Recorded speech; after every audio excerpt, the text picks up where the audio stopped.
जय श्री राम, हर हर महादेव। कैसे हो आप लोग? उम्मीद करते हो बहुत अच्छे होंगे, बस स्वस्थ होंगे। तो इस वीडियो में हम बात करेंगे मोहिनी एकादशी के बारे में। मोहिनी एकादशी किस दिन है, इस एकादशी का नाम मोहिनी एकादशी क्यों पड़ा, तथा मोहिनी एकादशी कथा भी सुनाएंगे। तो वीडियो को पूरा देखिएगा। तो चलिए वीडियो स्टार्ट करते हैं। मोहिनी एकादशी का शुभ आरंभ 18 मई दिन शनिवार को सुबह 11:22 से होगा तथा इसका समापन 19 मई दिन रविवार को दोपहर 1:50 पर होगा। उदय तिथि के अनुसार यह व्रत 19 मई दिन रविवार को रखा जाएगा। इस दिन भगवान विष्णु व माता लक्ष्मी जी की विशेष रूप से पूजा अर्चना करने पर उनके नाम जप कर जो भी भक्त अपने आप को उनके चरणों में समर्पित करता है तो स्वयं श्री हरि विष्णु अपने भक्त की जिम्मेदारी ले लेते हैं। इस एकादशी का इतना महत्व है कि जो भी भक्त यह व्रत करता है या कथा श्रवण करता है उसके अनंत जन्मों के पाप नष्ट हो जाते हैं तथा वह मोक्ष को प्राप्त कर वैकुंठ धाम में निवास करता है। तो चलिए अब हम जान लेते हैं कि इस एकादशी का नाम मोहिनी एकादशी समुद्र कैसे मंथन पड़ा। के समय जब अमृत निकला तो उस अमृत को पीने के लिए देवताओं और दैत्यों में झड़प होने लगी। देवताओं ने कहा इस अमृत को हम लोग पान करेंगे क्योंकि ये हमारा है। दैत्यों ने कहा नहीं, इस अमृत का पान तो हम लोग ही करेंगे क्योंकि ये हमारा है। इस बात को लेकर देवताओं और दैत्यों में बहुत बहस होने लगी। तब देवताओं के अनुरोध पर भगवान विष्णु जी ने स्त्री रूप धारण किया जो एकदम मोहिनी स्वरूप था। जब भगवान विष्णु जी मोहिनी स्वरूप ले दैत्यों व देवताओं के बीच पहुँचे तो सारे दैत्य मोहित हो गए। देवता भी एक क्षण के लिए भगवान विष्णु जी के इस मोहिनी रूप को देख मोहित हो गए थे। तब मोहिनी ने कहा ये अमृत कलश आप लोग मुझे दे दीजिए, मैं आप सभी को बारी बारी से अपने हाथों से अमृत पिलाऊंगी। अतः देवता एक तरफ और दैत्य एक तरफ होकर आमने सामने बैठ गए। तब मोहिनी बोली मैं देवताओं को अमृत पान करा लेती हूँ, फिर मैं दैत्यों को अमृत का पान कराऊंगी। दैत्य उनके रूप को देख मोहित हो रहे थे, अतः ये बात उन लोगों के समझ में नहीं आई। तब मोहिनी ने देवताओं को अमृत पिलाना शुरू किया और इस तरह सारे देवता अमृत का पान कर अमरत्व को प्राप्त हुए। इसी बीच स्वर भानु नामक दैत्य छल से देवता का रूप धारण कर अमृत पान कर लिया। जैसे ही मोहिनी रूपी भगवान विष्णु जी को ये बात पता चली तो उन्होंने सुदर्शन चक्र चलाकर उसका गला काट दिए, लेकिन तब तक अमृत उसके गले से उतर चुका था, यानी कि उसके पेट में जा चुका था। लेकिन अमृत पी लेने के कारण वह अमर हो चुका था, अतः उसका सर और धड़ अलग तो हो गया किंतु उसकी मृत्यु नहीं हुई थी। वहीं दानव का सर राहु व धड़ केतु कहलाता है। इस तरह भगवान विष्णु जी ने मोहिनी रूप धारण कर देवताओं की रक्षा की तथा देवताओं को अमृत पान कराकर अमरत्व प्रदान किए।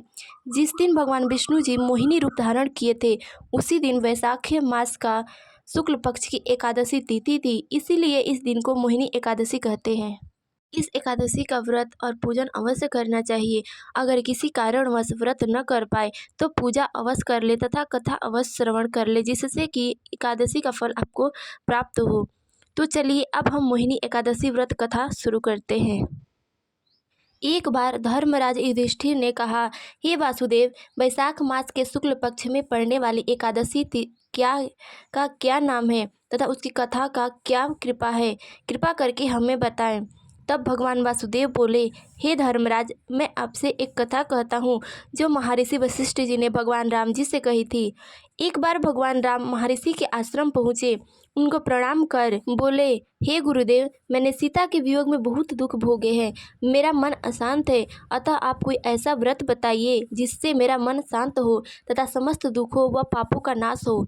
तब महर्षि वशिष्ठ जी बोले, हे राम, आपके नाम स्मरण मात्र से दूसरों के पाप नष्ट हो जाते हैं, लेकिन आपने मनुष्य रूप में लोकहित के लिए अच्छा प्रश्न किया है। आपकी बुद्धि अत्यंत शुद्ध व पवित्र है। हे राम, वैशाख मास के शुक्ल पक्ष में पड़ने वाली एकादशी को मोहिनी एकादशी कहते हैं। इस व्रत के करने से मनुष्यों के सभी पाप व दुखों का नाश हो जाता है। इस व्रत का पालन अमोघ फलदायी व मोक्षदायी है। हे राम, अब मैं इसकी कथा कहता हूँ तो ध्यानपूर्वक सरस्वती नगर के तट पर भद्रावती नामक एक नगर था। वहाँ के राजा द्युतिमान चंद्रवंशी थे। उसी नगर में धन्य धान्य से संपन्न एक वैश्य भी रहता था। वह भगवान विष्णु जी का अनन्य भक्त था तथा बहुत ही धर्मालु भी था। उसने नगर में अनेक कुएं, प्याऊ, भोजनालय, धर्मशाला, सरोवर आदि बनवाए थे। सड़कों पर कई तरह के पेड़ पौधे जैसे कि आम, जामुन, नीम आदि के अनेक वृक्ष भी लगवाए थे। उस वैश्य के 5 पुत्र भी थे, सुमना, सतबुद्धि, मेधावी, सुकृति और धृष्टबुद्धि। इनमें से जो 5वां पुत्र धृष्टबुद्धि था, वह बहुत ही गलत आचरण वाला, वह महापापी था। वह पितर आदि देवताओं को नहीं मानता था। वह दुराचारी मनुष्यों की संगति में रहकर जुआ खेलता, पर स्त्री के साथ भोग विलास करता, वेश्यागामी करता, मांस मदिरा का सेवन करता था। इस प्रकार के अनेक कुकर्म करता तथा अपने पिता की संपत्ति को नष्ट करता रहता था। वैश्य के हर बार समझाने पर भी जब धृष्ट बुद्धि नहीं माना, तो उसके पिता ने उसे उससे त्रस्त होकर घर से निकाल दिया। घर से निकलने के बाद वह अपने पहने हुए गहने व कपड़ों को बेचकर अपना निर्वाह करने लगा। जब सब कुछ खत्म हो गया तो दुराचारियों मित्रों ने उसका साथ छोड़ दिया तथा वेश्याओं ने भी उसका साथ छोड़ दिया। अब इसके पास बेचने के लिए कुछ भी नहीं था। अंततः वे भूखे प्यासे व्याकुल रहने लगा। जब कोई सहारा न मिला तो वह चोरी करना प्रारंभ कर दिया और अपनी भूख मिटाने लगा। लेकिन एक बार वह किसी के घर चोरी करते पकड़ा गया तो उसे वैश्य का पुत्र जान चेतावनी देकर छोड़ दिया गया। लेकिन वह नहीं माना और चोरी करना फिर से शुरू कर दिया। लेकिन इस बार फिर से उसे चोरी करते पकड़ लिया गया तथा इस बार उसे राजा की आज्ञा से कारागार में डाल दिया गया तथा कारागार में उसे अत्यंत दुख दिए गए। बाद में उसे नगर से भी निकाल दिया गया। नगर से निकलने के बाद वह वन चला गया तथा भूख मिटाने के लिए वन के पशु व पक्षियों को मारकर खाने लगा। पशु पक्षियों को मारते मारते कुछ समय पश्चात वह बहेलिया बन गया तथा अब धनुष बाण से पशु पक्षियों को मारकर खाने लगा और अपनी भूख मिटाने लगा। एक दिन भूख प्यास से व्यथित होकर वह खाने की तलाश करते हुए कौंडिन्य ऋषि के आश्रम में पहुंचा। बैसाख मास का समय था तथा ऋषि कौंडिन्य गंगा स्नान कर अपने आश्रम वापस आ रहे थे। ऋषि के भीगे वस्त्रों से कुछ छींटे उस वैश्य पुत्र पर पड़ गई, जिसके कारण उसे कुछ सद्बुद्धि प्राप्त हुई। तब वह कौंडिन्य ऋषि के चरणों में गिरते हुए हाथ जोड़कर बोला, हे मुने, मैंने अपने जीवन में बहुत पाप किए हैं, बहुत गलत आचरण किए हैं। अतः हे प्रभु, आप इन सब पापों से छूटने का कोई उपाय बताएं, बिना धन का कोई उपाय बताएं। तब ऋषि कौंडिन्य उसके वचन सुनकर तथा पश्चाताप का भाव देकर प्रसन्नचित हो बोले कि तुम वैशाख मास की शुक्ल पक्ष में पड़ने वाली मोहिनी एकादशी का व्रत पूरी श्रद्धा व भक्ति से करो तथा भगवान विष्णु की आराधना करो। इससे तुम्हारे समस्त पाप नष्ट हो जाएंगे तथा मोह माया के बंधन से छूट जाओगे। मुनि के ये वचन सुनकर वह अत्यंत प्रसन्न हुआ और मुनि कौंडिन्य ऋषि के बताई गई विधि के अनुसार मोहिनी एकादशी का व्रत व पूजन किया और उसके समस्त पाप नष्ट हो गए। महर्षि वशिष्ठ जी राम जी से बोले, हे राम, इस तरह वैश्य पुत्र के मोहिनी एकादशी व्रत के प्रभाव से उसके सारे पाप नष्ट हो गए और अंत में वह गरुड़ जी पर विराजमान हो विष्णु लोक को चला गया। हे राम, इस व्रत के प्रभाव से मोह आदि सब नष्ट हो जाते हैं। संसार में इस व्रत से श्रेष्ठ कोई व्रत नहीं।